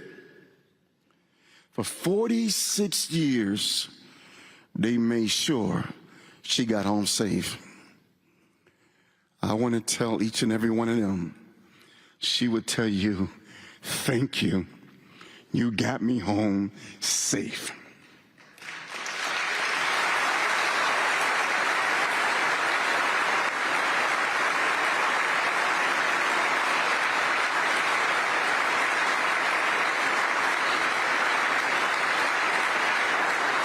Oftentimes, Mr. President, we don't acknowledge those who keep us safe.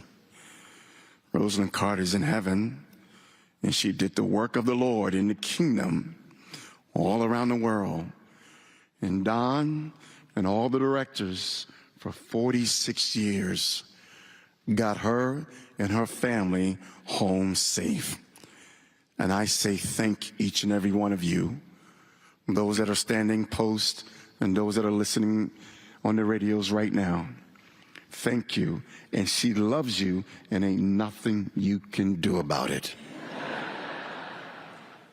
All right, I must say probably one of the funniest moments of the funeral was when the Carter's grandson got up and spoke. Y'all, check this out. Thank you all. And again, a special thank you, Secretary Clinton, Mrs. Bush, Mrs. Obama, Mrs. Trump, and Dr. Biden. Thank you all for coming and acknowledging this remarkable sisterhood that you share with my grandmother. And thank you all for your leadership that you provided for our country and the world. Secretary Clinton and Dr. Biden, we also welcome your lovely husbands.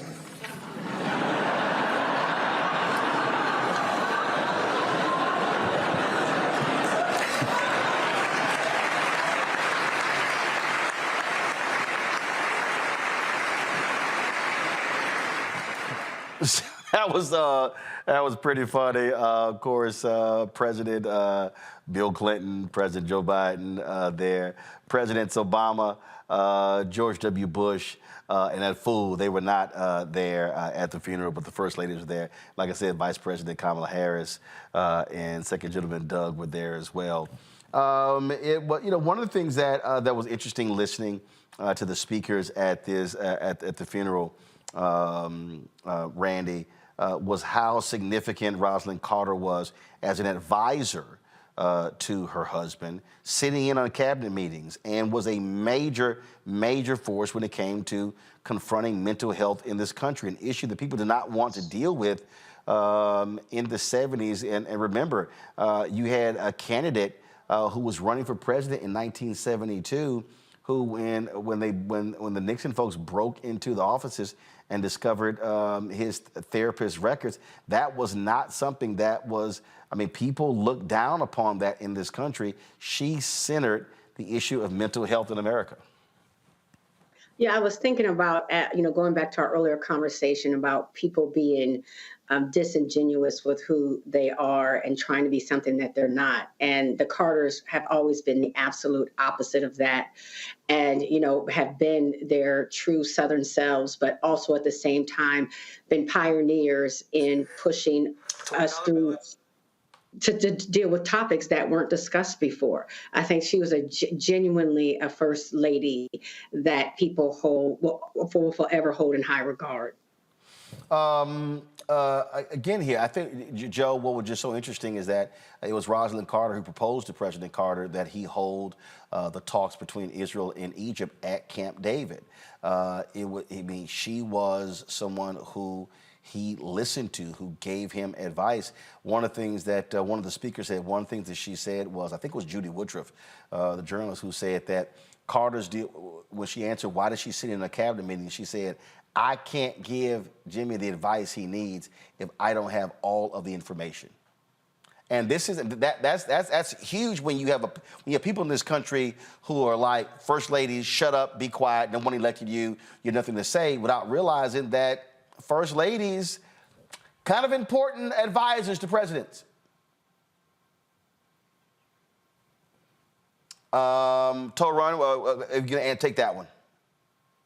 No, I think that's a very important point because, and I also think it speaks to the point that this idea that the person who you actually marry and the person that you share your life with is somebody that I think it's a ridiculous thing to say that even in just simple things that you do in your own house, to say that somebody who doesn't have the power of being the leader of the free world is not supposed to take advice from the person who spends the most time with them. And I also think it speaks to this idea that first ladies are supposed to be window dressing and they're not supposed to have any sort of life outside of just being showpieces for their husbands. But you can't function in society with a wife who doesn't have any sort of input in your life. And you definitely can't function as a politician if you have somebody who's inert and doesn't have her own point of view and doesn't have her own ideas to be able to bring to the table. That's just common sense. And I think it's an amazing thing. And I also know, being someone who lives in Georgia, I know the work that the Carters have done, for the last 40 years outside of public office, the things that they put work into. And I know his wife was a very big part of that. So I think it's a very beautiful thing that this is being told now. Indeed. And so certainly Rosalynn Carter being laid to rest there in Georgia. It'll be happening at their home in Plains, Georgia. Also, folks, another loss, soul singer and New Orleans native Jean Knight, best known for her 1971 hit, Mr. Big Stuff, is now an ancestor. The family released a statement saying she passed away on Wednesday. The Louisiana Music Hall of Fame inductee released her first song, a cover of Jackie Wilson's song Stop Dogging Me Around, in 1965. Her success climbed in 1971 with the release of Mr. Big Stuff, which landed her a deal with Stax Records. The hit sold more than 1 million copies and earned her a Grammy Award nomination in 1972 for Best Female R&B Vocal Performance. Songstress Jean Knight passed away at the age of 80. Folks, that is it for us. Let me thank Randy, Toran. Let me thank Joe as well. I appreciate y'all being on today's show. Be sure to have a great day. Folks, I'll be back tomorrow. First, I'm going to be at North Carolina A&T speaking to their students tomorrow morning. I'm flying out in a couple of hours, but I still will be back in time for tomorrow's show. I also look forward to that. Don't forget, support us in what we do, folks, because your support is critical to us being able to deliver the kind of quality news that is vital. So you can send your check and money order to P.O. Box 57196, Washington, D.C. 20037-0196. Cash App, $ RM Unfiltered. PayPal, R Martin Unfiltered. Venmo is RM Unfiltered. Zelle, Roland at RolandSMartin.com, Roland at RolandMartinUnfiltered.com. And of course, you can download the Black Star Network app, Apple phone, Android phone, Apple TV, Android TV, Roku, Amazon Fire TV, Xbox One, Samsung Smart TV. Don't forget, you can watch our 24-hour, 7-day-a-week streaming channel on Amazon News. If you go to Amazon Fire and then go to Amazon News, tell Alexa to play news from the Black Star Network. You can watch us on Plex TV, Amazon Freevee, and of course, Amazon Prime Video. And be sure to get a copy of my book, White Fear, How the Browning of America is Making White Folks Lose Their Minds, available at bookstores nationwide. Folks, that's it. I will see y'all tomorrow. Holla!